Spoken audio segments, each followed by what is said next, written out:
दशकं 91 भक्तिमहत्त्वम्। श्रीकृष्ण त्वत्पदोपासनाभयतमं बद्धमित्यात्तदृष्टेः मत्यस्यात्तस्य मन्ये व्यपसरति भयं येन सर्वात्मनैव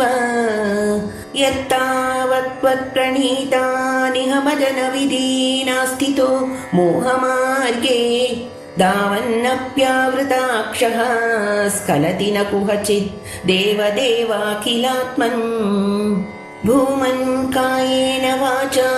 मुहुरपि मनसा त्वद्बलप्रेरितात्मा यत् कुर्वे समस्तं तदिह परतरे त्वय्यसावर्पयामि जात्यापीहश्वपाकस्त्वयि निहितमनः कर्म वागिन्द्रियार्थ प्राणो विश्वं पुनीते न तु विमुखमनाः त्वत्पदाद् विप्रवर्याः भीतिर्नाम द्वितीयात् भवति ननु मनः कल्पितं च द्वितीयं तेनैक्याभ्यासशीलो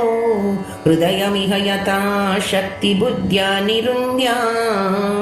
माया विद्येतु तस्मिन् पुनरपि न तथा भाति मायादिनादं तत्त्वां भक्त्या महत्या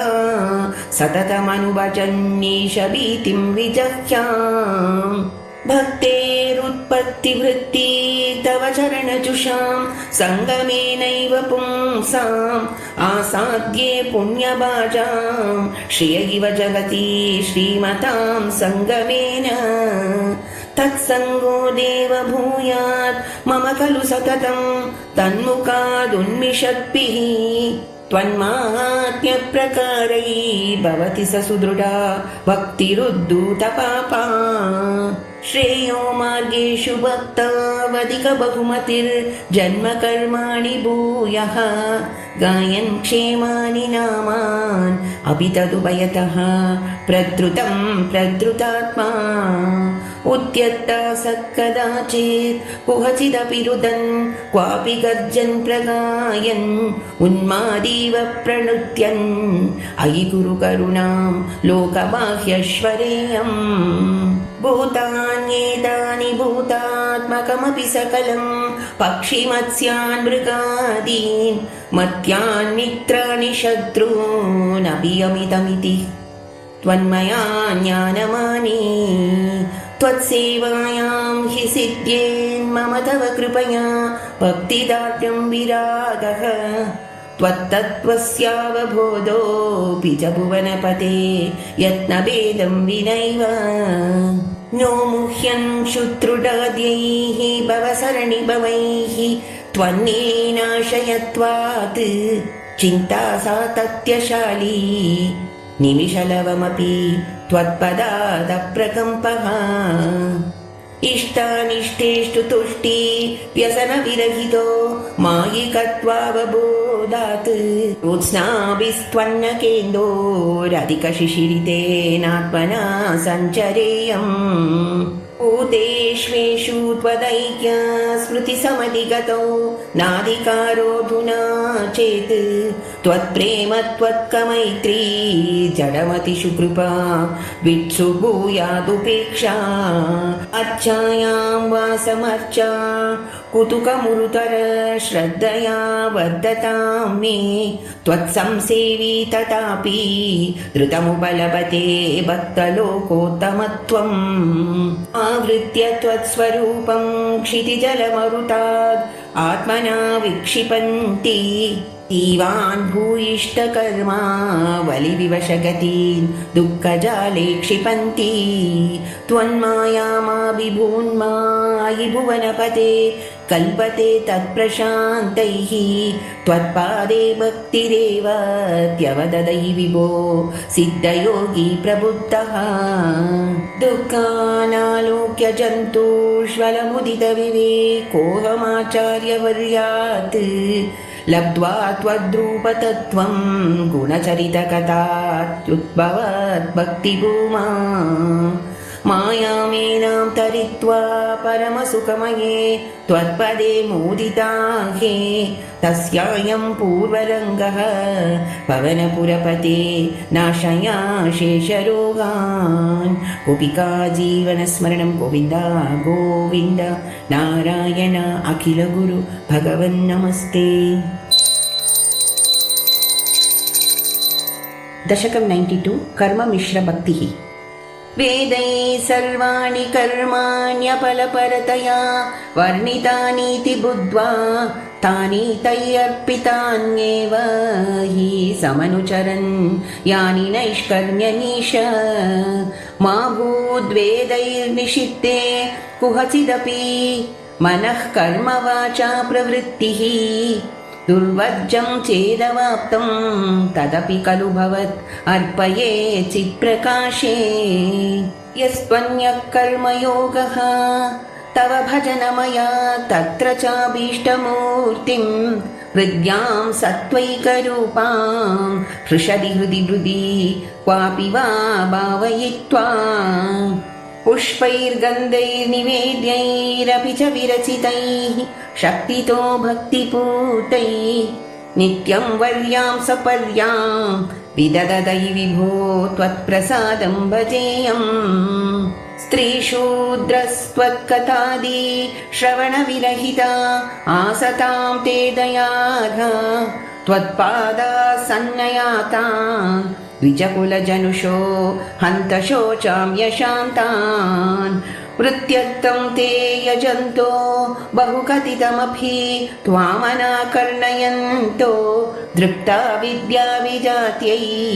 किमु न विददते तादृशं मा कृता माम् पापोऽयं कृष्णरामेत्यभिलपति निजं ऊहितुं दुश्चरित्रं निर्लज्जस्यास्य वाचां बहुतरकथनीयानि मे विघ्नितानि भ्राता मे वन्द्यशीलो भजति किल सदा विष्णुमित्तं बुधांस्ते निन्दत्युच्चैर्हसन्ति त्वयि निहितमतींस्तादृशं मा कृता माम् श्वेताच्चायं कृते त्वां मुनिवरवपुषं प्रीणयन्ते तपोभिः त्रेतायां सृक्सृवाद्यं कितमरुणतनुं यज्ञरूपं यजन्ते सेवन्ते तन्त्रमार्गैः विलसदरिगदं द्वापरे श्यामलाङ्गं नीलं सङ्कीर्तनाद्यैः इह कलिसमये मानुषास्त्वां भजन्ते सोऽयं कालेय कालो जयति मुररिपो यत्र सङ्कीर्तनाद्यैः निर्यत्नैरेव मार्गैः अखिलधनचिरात् त्वत्प्रसादं भजन्ते जातास्त्रेता कृतादौ अपि हि किल कलौ सम्भवं कामयन्ते दैवात् तत्रैव जातान् विषयविषरसैः मा विभो वञ्जयास्मान् भक्तास्तावत् कलौ स्युः द्रविलभुवि ततो भूरिशस्तत्र चोच्चैः कावेरीं ताम्रपर्णीम् अनुकिलकृतमालां च पुण्यां प्रतीचीम् हामामप्येतदन्तर्भवमपि च विभो किञ्चिदञ्जद्रसं त्वम् आशापाशैर्निबध्य भ्रमयन भगवन् पूरय त्वन्निषेवाम् दृष्ट्वा धर्मद्रुहं तं कलिमपकरुणं प्राङ्महीक्षित् परीक्षित्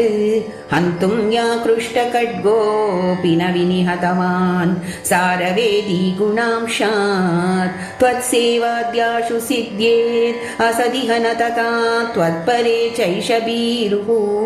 यत्तु प्रागेव रोगाद् इविरपहरते तत्र शिक्षयैनम् गंगा गीता च गायत्र्यापि च तुलसिका गोपिका चन्दनं तत् अलग्रामाभिपूजा परपुरुष तथैकादशी नाम वर्णाः एतान्यष्टाप्ययत्नान्ययिकलिसमये त्वत्प्रसादप्रवृद्ध्या क्षिप्रं मुक्तिप्रदानीत्यभिददुर्षयः तेषु मां सज्जयेताः देवर्षीणां पितॄणामपि च पुनरुणि किङ्करो वासधूमन् योऽसौ सर्वात्मना त्वां शरणमुपगतः सर्वकृत्यानि हित्वा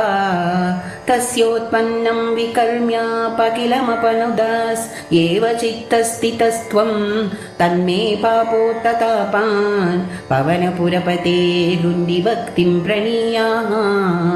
गोपिका जीवनस्मरणं गोविन्द गोविन्द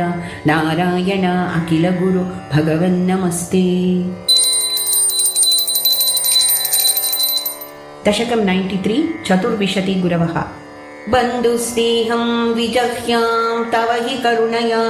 त्वय्युपावेशितात्मा सर्वं त्यक्त्वा चरेयं सकलमपि जगद्वीक्ष्य मायाविलासं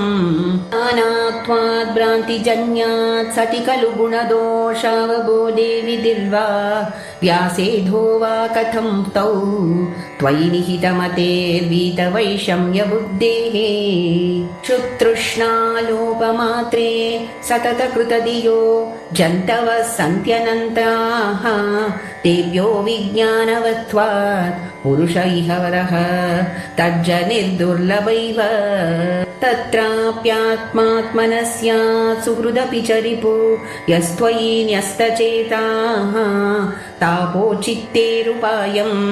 स्मरति स हि सुहृत् स्वात्मवैरी ततोऽन्यः तत्कारुण्ये प्रवृत्ते कैव न हि गुरुः लोकवृत्तेऽपि भूमन् सर्वाक्रान्तापि भूमिः न हि चलति ततः सत्क्षमा शिक्षयेयम् गृह्णायामीश तत्तद्विषयपरिचयेऽप्यप्रसक्तिं समीरात् व्याप्तत्वं चात्मनो मे गगनगुरुवशात् भातु निर्लेपता च अच्छस्यां पावनोऽहं मधुर उदकवद्वह्निवन्मास्म गृह्णां सर्वान्नीनोऽपि दोषं तरुषु तमिव मां सर्वभूतेष्वेयाम् पुष्टिर्निष्टिर्कलानां शशिन इव तनोर्नात्मनोतीति विद्याम् तोया दिव्यस्तमार्ताण्डवदपि च तनु श्वेकतां त्वत्प्रसादात् स्नेहाद्व्यादास्त्रपुत्र व्यसनमृतकपोतायितो मास्म भुवं प्राप्तं प्राश्नन् सहीय क्षुदमपि शयुवत् सिन्धुवत्स्यामगाद मापप्तं योषिदादौ शिखिनिशलभवत् भृङ्गवत्सारभागी भूयासं किन्तु तद्वद् धनचयनवशान् माहमीश प्रणेशम् मा बद्यासं तरुण्या गज इव वशया नार्जयेयं धनौगं हर्तान्यस्तं हि माध्वी हर इव मृगवन्मामुहं ग्राम्यगीतैः नात्या सज्जेय भोज्ये जश इव बडिशे पिङ्गलावन्निराशः सुप्यां वर्तव्ययोगात् पुरर इव विभो सामिषोऽन्यैर्नहन्यैः वर्तेयत्यक्तमाना सुखमतिशिशुवन्निस्सहायश्चरेयं कन्याया एकशेषो वलय इव विभो वर्जितान्योन्यघोषः त्वच्चित्तो नावबुद्ध्यै परमशुकृदिव क्ष्मामृदायानघोषं गेहेष्वन्यप्रणीतेष्वहिरिव निवसान् युन्दुरोर्मन्दिरेषु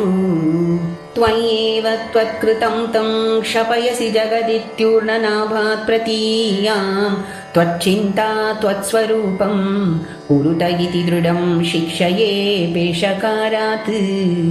पिङ्गस्मात्मा च देहो भवति गुरुवरो यो विवेकं विरक्तिं दत्ते सञ्चिन्त्यमानो मम तु बहुरुजा पीडितोऽयं विशेषात् हि मे देहमोहं त्यज पवनपुराधीशयत् प्रेमहेतोः देहे वित्ते कलत्रादिषु च विविशतास्त्वत्पदं विस्मरन्ति सोऽयं वक्नेषु नो वा परमिह परता साम्प्रतं साक्षिकर्ण त्वग्जिह्वाद्या विकर्षन्यवशमतयित कोऽपि न त्वत्पदाब्जे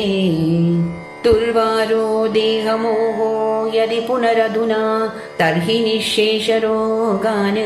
कृत्वा भक्तिं दृढिष्टां कुरु तव पदपङ्केरुहे पङ्कजाक्ष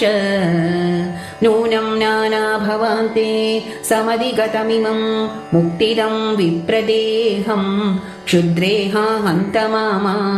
क्षिपिविषयरसे पाहि मां मारुतेश गोपिका जीवनस्मरणं गोविन्द गोविन्द नारायण अखिलगुरु भगवन्नमस्ते। दशकं 94 तत्त्वज्ञान उत्पत्तिः शुद्धा निष्कामधर्मैः प्रवरगुरुगिरा तत्स्वरूपं परं ते शुद्धं देहेन्द्रियादि व्यपगतमखिल व्याप्तमावेदयन्ते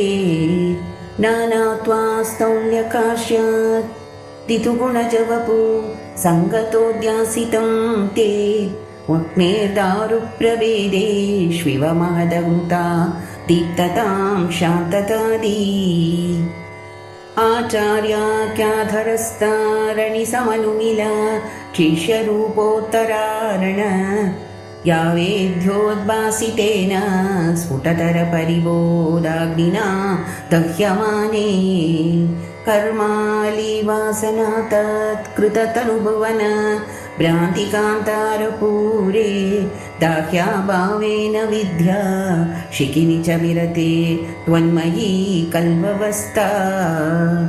एवं त्वत्प्राप्तितोऽन्यो न हि खलु निखिल क्लेशः निरुपायः नैकान्तात्यन्तिकास्ते कृषिवदगदशात् पुण्यषट्कर्मयोगाः दुर्वैकल्यैरकल्या अविनिगमपता तत्फलान्यप्यवाप्ताः मत्थास्त्वां विस्मरन्तः प्रसजति पतने यान्त्यनन्तान् विषादान् त्वल्लोकादन्यलोकः क्वनु भयरहितो यत्परार्धाद्वयान्ते त्वद्भीतः सत्यलोकेऽपि न सुखवसतिः पद्मभू पद्मनाभ एवं भावे त्वधर्मार्जितबहुतमसां काकतानारकाणां तन्मे त्वं चिन्तिबन्धं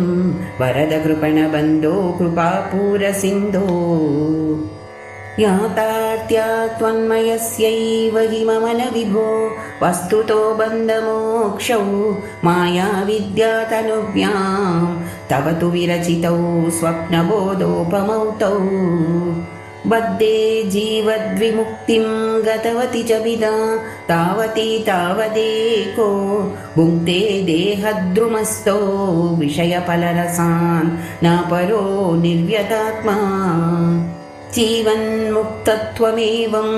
विदमिति वचसा किं फलं दूरदूरे तन्नामा शुद्धबुद्धेः न च लघुमनसः शोधनं भक्तितोऽन्यत्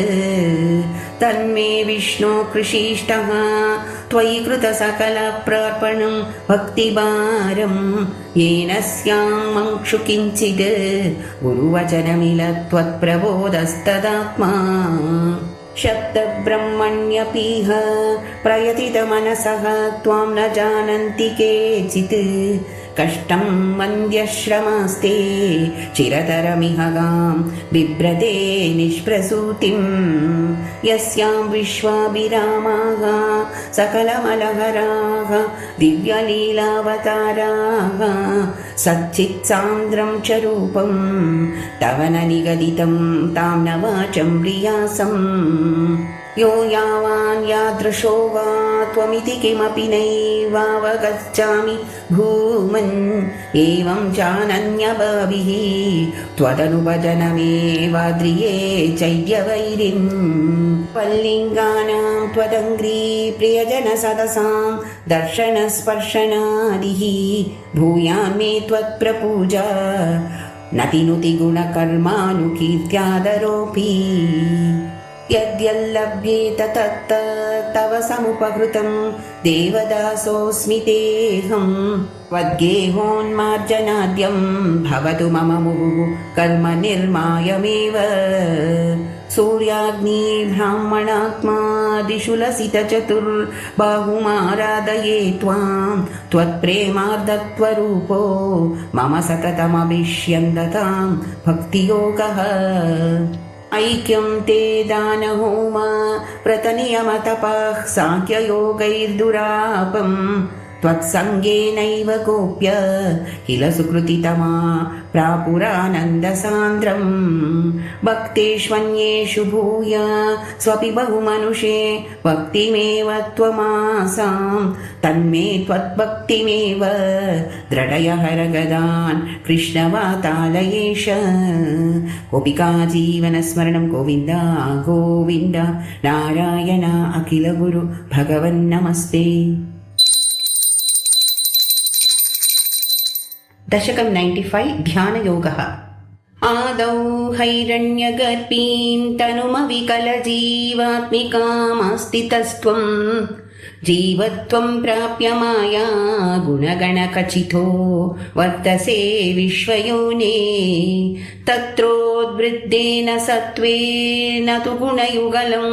भक्तिभावं गतेन चित्वा सत्त्वं च हित्वा पुनरनुपहितो वर्तिता हे त्वमेव सत्त्वोन्मेषात् कदाचित् खलु विषयरसे दोषबोधेऽपि भूमन् भूयोऽप्येषु प्रवृत्तिः सतमसि रजसि प्रोदते दुर्निवारा चित्तं तावत् गुणाश्च ग्रथितमिहमितस्तानि सर्वाणि रोद्धुं तुर्ये त्वय्येकभक्तिः शरणमिति भवान् हंसरूपी न्यगादीत् सन्ति श्रेयांसि भूयांस्यपि रुचिभिदया कर्मिणां निर्मितानि क्षुद्रानन्दाश्च सान्तः बहुविधगतयः कृष्ण तेभ्यो भवेयुः त्वं चाचाख्यातसख्ये ननु महिततमां श्रेयसां भक्तिमेकां त्वद्भक्त्यानन्दतुल्यः खलु विषयजुषां सम्मदः केन वा स्यात् त्वत्भक्त्या तुष्टबुद्धे सुखमिह चरतो विच्युताशस्य चाशाः सर्वास्युः सौख्यमय्यः सलिलकुहरगस्येव तोयैकमय्यः सोऽयं कल्विन्द्रिलोकं कमलजभवनं योगसिद्धिश्च हृद्याः नाकाङ्क्षत्येतदास्तां स्वयमनुपतिते मोक्षसौख्येऽप्यनीह त्वद्भक्तो बाध्यमानोऽपि च विषयरसैः इन्द्रियाशान्तिहेतोः भक्त्यैवाक्रम्यमाणैः पुनरपि खलु तैः दुर्बलैर्नाभिजय्यः सप्तार्चिर्दीपितार्चिर्दहति किल यथा भूरिदारुप्रपञ्चं त्वद्भक्त्योगे तथैव प्रदहति दुरितं दुर्मदः क्वेन्द्रियाणाम् चित्तार्धी भावमुच्चैः वपुषि च पुलकं हर्षबाष्पं च हित्वा चित्तं शुद्ध्येत् कथं वा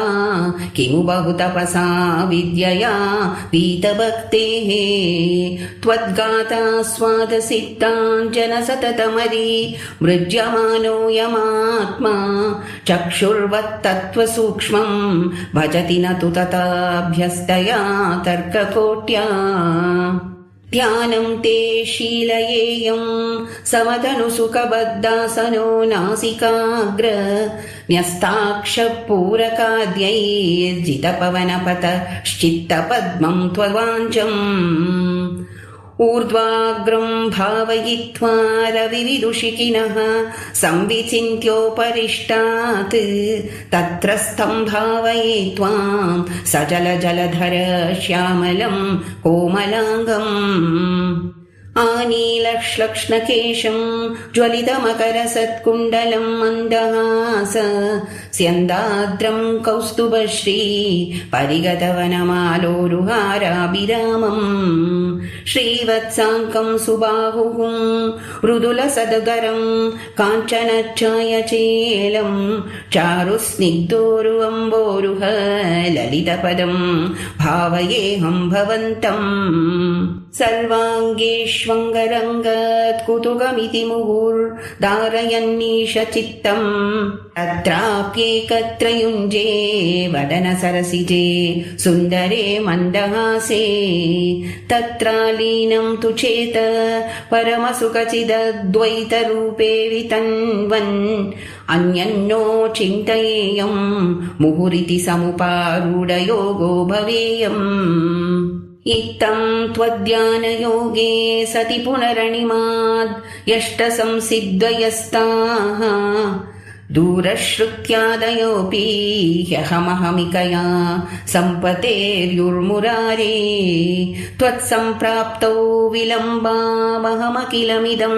नात्रिये कामयेऽहं त्वामेवानन्दपूर्णं पवनपुरपते पाहि मां सर्वतापात् गोपिका जीवनस्मरणं गोविन्द गोविन्द नारायण अखिलगुरु भगवन्नमस्ते।